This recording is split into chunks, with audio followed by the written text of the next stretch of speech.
Debenture के second part में मैं आपका स्वागत करता हूं और हमारा आज का टॉपिक है, जैसा मैंने बताया था, issue of X% debentures for other than cash. 3 से 4 नंबर का टॉपिक फिक्स, चाहे शेयर चैप्टर हो चाहे डिवेंचर। हम कर तो डिवेंचर रहे दोस्तों, अगर शेयर नहीं किया आपने फाइनल में तो शेयर भी आएगा ना, जहां डिवेंचर वर्ड लगाऊंगा वहां शेयर लगा देना और आपका आंसर चाहे शेयर का है चाहे डिवेंचर का पूरा पार्ट कंफर्म हो जाएगा। समझ आ गया? तो आपने नहीं पढ़ा है तो प्रीवियस वीडियोस भी हैं, लेकिन फिर भी यहां पर ध्यान देकर पढ़ लीजिए, ये आपको टॉपिक 100% आ जाएगा।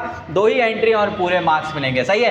तो सूरजमालाकार के साथ आप इस चैनल पर बने रहिए और देखिए आप इस टॉपिक को। तो issue of X% debentures for other than cash में पहली एंट्री दोस्तों, पहली एंट्री क्या होनी है, जिस भी एसेट्स को आप खरीदेंगे उसका नाम आप डेबिट कर दीजिएगा, फिक्स एसेट्स अकाउंट डेबिट। क्योंकि सर जब कोई एसेट्स हमारे पास आती है तो डेबिट होता है, fix assets account debit to vendors account. बच्चों ध्यान रखिएगा, यहां पर वेंडर का नाम लिखना है। वेंडर कौन होता है सर? वेंडर वो होता है जिससे हमने एसेट्स परचेज किया है। अब देखिए पेपर में यहां पर क्या दिक्कत आएगी आपके पास, जब क्वेश्चन में लिखा रहेगा 2 नाम लिखे रहेंगे। एक नाम होगा दोस्तों जो हमारी कंपनी का नाम है और एक वो होगा जो वेंडर है। जैसे लिखा है Ram and company purchase a machinery from Shyam and company, तो वेंडर कौन है? Shyam and company. Muralidhar purchase a building from builders limited, तो भैया कौन है वेंडर? Builders limited. हमारी बुक में तो ये एंट्रीज हो रही है, यानी कि हमारा नाम भी होता है और वेंडर का नाम, तो यहां पर वेंडर का नाम लिखे, यानी कि फिक्स असेट्स और टू वेंडर। आपसे कोई पूछ सकता है फिक्स असेट्स बाई डेबिट क्यों होता है? क्योंकि जो भी चीज आती है डेबिट होता है, और वेंडर क्रेडिट क्यों होता है? लायबिलिटी हमें देना पड़ेगा पैसा, एक गिवर है भैया, गिवर तो क्रेडिट होता है, नहीं कि लायबिलिटी बढ़ गई हमारी। सेकंड एंट्री फिक्स है भाई, नरेशन की चिंता मत कीजिए, नरेशन में क्या लिखना है, क्या लिखना है लो एक ही बार में बता देता हूं। क्या लिखेंगे आप? बीइंग दीज का मतलब यहां पर ये लिख दीजिए, बीइंग दिस असेट्स, यानी कि असेट्स का नाम लिख दीजिएगा, being this assets purchase from vendor. यहां पर वेंडर का नाम लिख दीजिएगा, है ना, जो भी वेंडर है उससे आपने जो खरीदा वहां लिख दीजिए। पहली एंट्री कंफर्म हो गई। चलिए पहली एंट्री के बाद दूसरी एंट्री का नंबर आता है सर, और दूसरी एंट्री में आपको कुछ बोले या ना बोले भैया फिक्स है, वेंडर अकाउंट डेबिट करिएगा, क्योंकि अब हमारी लायबिलिटी खत्म होने वाली है। अब हम इसको क्या पे करेंगे? हम अपने जो फिक्स असेट्स खरीदा है उसके बदले थोड़ा कैश या बैंक से भी दे सकते हैं, मेन हम डिवेंचर्स देंगे। इसको क्या देंगे? डिवेंचर्स दे देंगे। तो पहली entry fix assets account debit to vendor 100% confirm है। दूसरी एंट्री में वेंडर डेबिट करना ही करना है, कोई अलग केस नहीं है। तो वेंडर अकाउंट डेबिट, उसके बाद क्या करना है सर, इसको क्या क्या दे रहे हो वो इंपॉर्टेंट, देखिए बड़े ध्यान से समझिएगा। यहां पर देखिए vendor account debit to X% debenture account, to X% debenture account. बड़े ध्यान से समझ लीजिए, देखो बच्चों बड़े ध्यान से, ये जो डिवेंचर से आपने अभी अभी पढ़ा था कि पार पे इशू हो सकता है, प्रीमियम पे या डिस्काउंट पे। कंपनी ने पार पे कर दिया, कैसे कर दिया भैया? At par. बात समझ आ रही है? 10 का डिवेंचर 10 में दे दिया इस वेंडर को। क्लियर है? ये बड़े ध्यान से समझ लीजिए एंट्री। इसके अलावा मैं स्टार लगाकर लिख रहा हूं टू कैश बैंक या बिल्स पेएबल अकाउंट। इसका मतलब क्या है सर? देखो थोड़ा बहुत पैसा हो सकता है कि हम उसको कैश बैंक या बिल्स पेबल के थ्रू दे दें। भाई बिल ऑफ एक्सचेंज बोले तो हमारे लिए बिल्स पेबल होगा, लायबिलिटी हो जाएगी, फिक्स वर्ड है एकदम। बड़े ध्यान से समझिए, जैसे बिल्डिंग खरीदा हमने, यहाँ पर एक फिक्स असेट्स में बिल्डिंग खरीदा भैया, बिल्डिंग खरीदा हमने, तो building account debit to vendor का नाम लिख देना। ये है मान लीजिए 50 लाख रुपए का। समझ आ गया? वेंडर को कितना देना? वेंडर का नाम फिर डेबिट कीजिएगा, 50 लाख रुपए देने हैं। अब 50 लाख में से मान लो बोला कि 5 लाख हम बैंक ड्राफ्ट के थ्रू देंगे। कैसे देंगे 5 लाख? Bank draft. तो भैया टू बैंक में आ जाएगा 5 लाख रुपए। कितने देने रह गए? 45 लाख रुपए हम उसको डिवेंचर के थ्रू दे देंगे। बात समझ में आ गई? क्लियर होगा बिल्कुल। चलिए दूसरा यहां पर आगे चलते हैं। यहां पर इसी एंट्री को भाई सेकंड वाली जो एंट्री हुआ ऐसी भी हो सकती है। कैसी sir? Vendors account debit, vendors account debit discount on issue of debentures account debit to X% debenture account, और 2 स्टार लगा के वही लिख रहा हूं, टू कैश बैंक या BP अकाउंट। बड़े ध्यान से समझ लीजिए।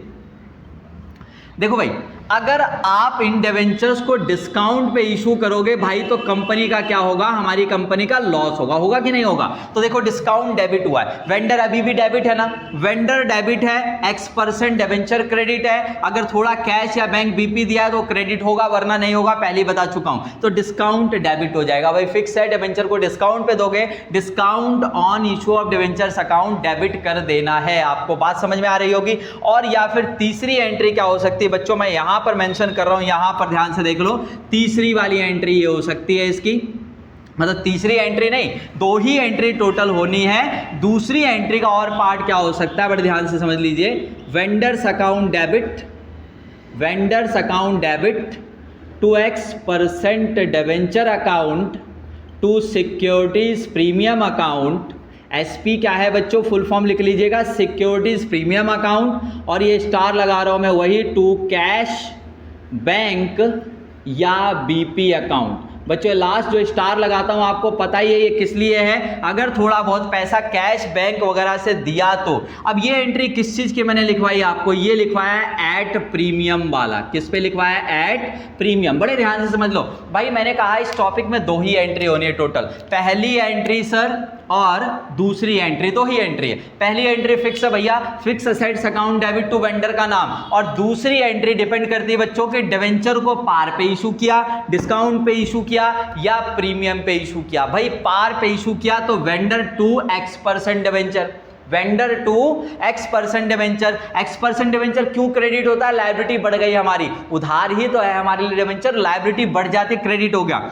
देखो डिस्काउंट पे अगर किया है vendor account debit, discount on issue of debenture account debit to X% debenture, और अगर प्रीमियम पे किया है वेंडर फिर से debit to X% debenture to S securities premium account. बात समझ में आ गई, इन तीनों में से कोई एक ही एंट्री होगी सेकंड वाले में, बात समझ में आ रही होगी। और स्टार मैंने लगाया, स्टार एंट्री तभी आएगी जब थोड़ी बहुत पेमेंट कैश बैंक या डिस्काउंट से आपने दिया होगा। बात समझ में आ गई कि नहीं आई। तो जब भी ये क्वेश्चंस आप करेंगे तो दो ही एंट्री करनी है, fix assets account debit to vendor, पहला खरीदने की एंट्री, और दूसरा वेंडर को डिवेंचर्स इशू करने के लिए, यानी कि debentures are issued to vendor in consideration of assets purchase. भाई जो आपने असेट्स खरीदा उसके बदले में जो वेंडर को आप डिवेंचर्स इशू करेंगे उसकी जनरल एंट्री यहां पर करनी है। तो vendor to X% debenture par में, vendor debit discount debit to X% debenture discount में, क्योंकि डिस्काउंट लॉस है कंपनी के लिए, डेबिट हो गया, और vendor account debit to X% debenture to securities premium in case of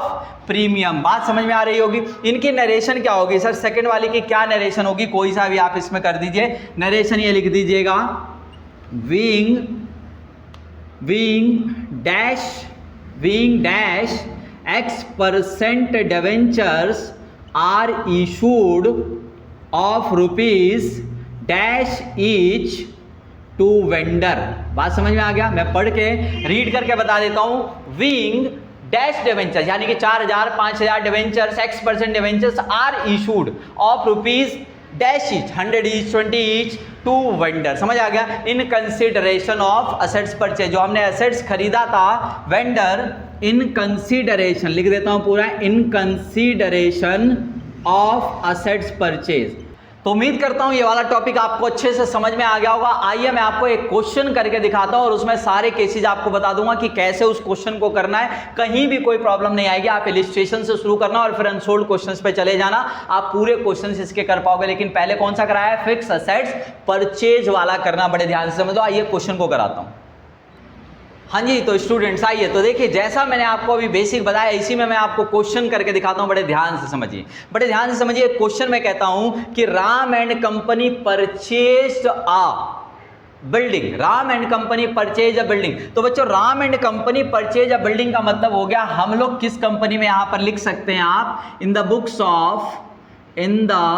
books of Ram and company. बात समझ में आ गई, ये हमारी कंपनी। अब देखिए क्या बोला, Ram and company purchase a building, तो भाई यहां पर क्या खरीदा आपने, बिल्डिंग, वहां पर लिख दीजिए। यहां पर मैंने लिख दिया, ये लो जी, बिल्डिंग अकाउंट डेबिट। अब बोला कि building account to from Shyam and company, किससे खरीदा जी, श्याम एंड कंपनी से खरीदा। लो भाई ये बिल्डर हो गया, यहां पर समझ आ गया। अब मान लीजिए ये एसेट्स खरीदा हमने 10 लाख रुपए का, कितने का खरीदा सर, 10 लाख रुपए का। कोई प्रॉब्लम किसी को, 10 लाख रुपए का हमने ये खरीदा है। अब आगे क्वेश्चन में कुछ बोले इससे पहले मैं वेंडर अकाउंट 100% में डेबिट कर सकता हूं। वेंडर कौन है सर, श्याम एंड कंपनी, तो श्याम एंड कंपनी तो मैं डेबिट कर ही सकता हूं। श्याम एंड कंपनी डेबिट, कितने लाख रुपए से भैया, कितने देने हैं इसको, 10 लाख रुपए देने हैं सर, मत भूलिए 10 लाख रुपए देने हैं इसको। समझ आ गया।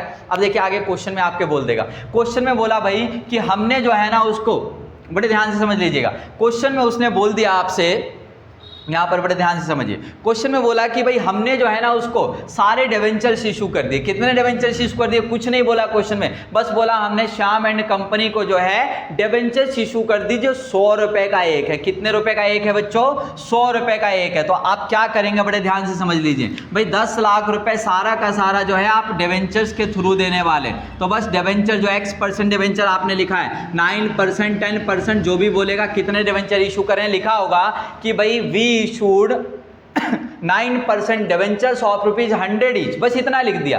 तो भाई 10 लाख रुपए पूरे यहां पर लिख दीजिए टू कैश, और इससे कोई मतलब लेना देना नहीं रहेगा। बात समझ में आ रही होगी भाई। कितने, आपसे कोई पूछ ले कितने डिवेंचर इशू किए इसमें, तो कितने डिवेंचर इशू हो गए सर? बड़े ध्यान से समझ लीजिए, 10 लाख रुपए देने थे ना, एक डिवेंचर कितने रुपए का? 100 रुपए का। इसका मतलब कितने डिवेंचर हो गए भाई? 100 से कट गया यहाँ पर, तो 10,000 डिवेंचर। कितने डिवेंचर इशू किए?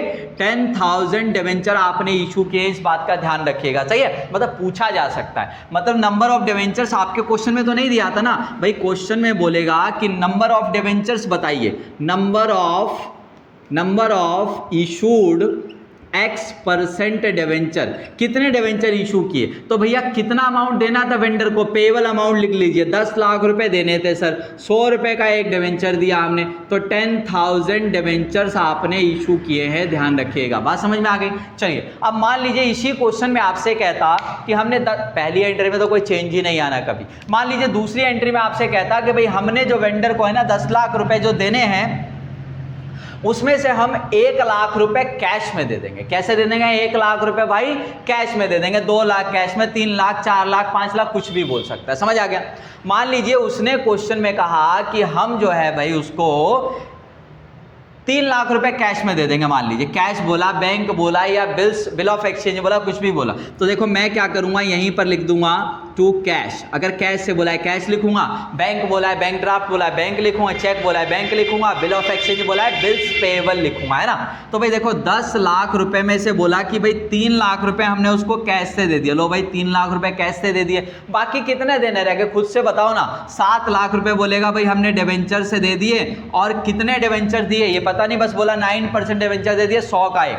अब यहां पर नंबर ऑफ डिवेंचर कैसे निकालोगे? देखो कितना देना रह गया भाई, वेंडर को कितने पैसे देने रह गए आपको? भाई 10 लाख देने थे, 3 लाख तुम दे चुके हो कैश से, कितना देना रह गया सर? 7 लाख रुपए। एक डिवेंचर कितने का इशू कर रहे हो? 100 का। तो कितने डिवेंचर इशू किए होगे आपने? 7,000 डिवेंचर। ये ध्यान रखना आंसर में। समझ आ गया? नहीं समझ में आया दोबारा समझ लो। देखो भाई 10 लाख रुपए देने थे ना, 3 लाख रुपए कैश बैंक या किसी के थ्रू दे दिए, तो बाकी डिवेंचर के थ्रू कितना देना रह गया वो अमाउंट ले लीजिए, कितने रुपए का एक डिवेंचर डिवाइड कर दीजिए, आंसर आ गया। बात समझ में आ गई? अब मान लीजिए इसी को बोला कि भाई ये जो डिवेंचर है ना प्रीमियम पे इशू कर रहा है। भाई सबसे पहले बड़े ध्यान से समझ लीजिए क्वेश्चन में क्या बोला है, बड़े ध्यान से समझिए उस पार्ट को। हाँ जी स्टूडेंट्स, तो देखिए 10 लाख रुपए श्याम एंड कंपनी को देने हैं। अब क्वेश्चन में बोलेगा कि भाई हमने बैंक ड्राफ्ट के थ्रू इसको 4.5 लाख रुपए दे दिया। कितना दे दिया?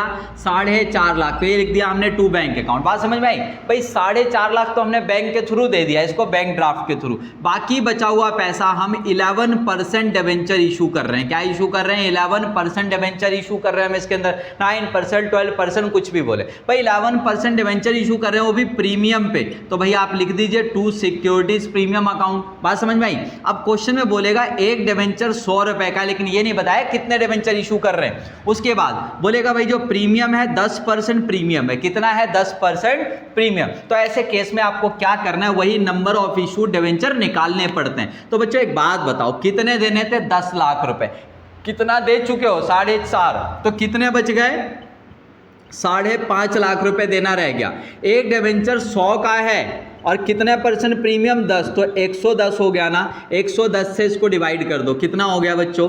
1 0 से 1 0 यहाँ कैंसिल हो गया, 11 5 यानी कि 5000 डिवेंचर आ गया। कितना आ गया? 5000। बस यहाँ पर 5000 इंटू में 100, हमेशा X% डिवेंचर फेस वैल्यू से मल्टीप्लाई होगा। कितना हो गया सर? 50,000। 5 लाख हो गया ना शायद। कितना हो गया भाई?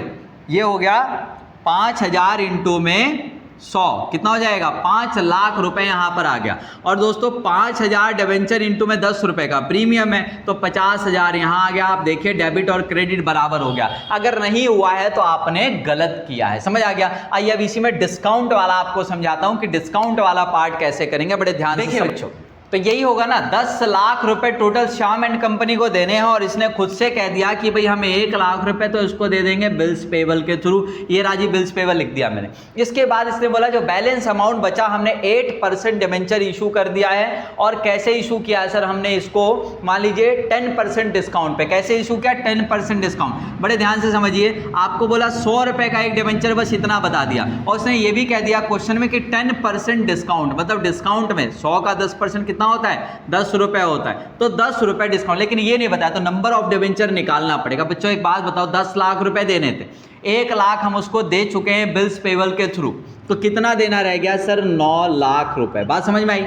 100 रुपए का एक डिबेंचर है, 10% का डिस्काउंट, कितने देने रहे, मतलब कितने का हो गया? 90 रुपए का एक डिबेंचर हो गया। 90 से डिवाइड कीजिए, मतलब आपने देखा पार वाले में 100 का डिबेंचर है, 100 से डिवाइड, प्रीमियम वाले में 100 का डिबेंचर है, प्लस करके डिवाइड, और डिस्काउंट वाले में माइनस करके आप डिवाइड करेंगे तो कितना आ गया? ये आ गया सर 10,000 डिबेंचर्स। कितने आ गए? 10,000। आप मल्टीप्लाई करेंगे, 10,000 यहाँ रखेंगे, 10,000 यहाँ रखेंगे, 10,000 इंटू में 10, ये 1 लाख रुपए का डिस्काउंट आ गया और यहाँ पर आ गया 10 लाख रुपए। आप देखिए डेबिट और क्रेडिट आपका अगर बराबर है तो ठीक है, वरना गलत हो गया। समझ आ गया? तो ये पार्ट आपका रहेगा कंपनी अकाउंट्स में, issue of X% debenture for other than cash, जिसमें फिक्स असेट्स परचेज का मैंने आपको पूरा पार्ट अच्छे से क्लियर करा दिया।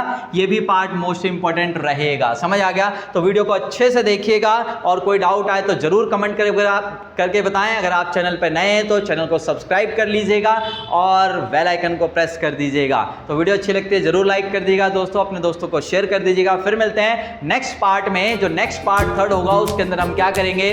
कंपनी अकाउंट्स का issue of X% debenture for other than cash, running business purchase को लेकर आएंगे। ठीक है, बाय बाय, टेक।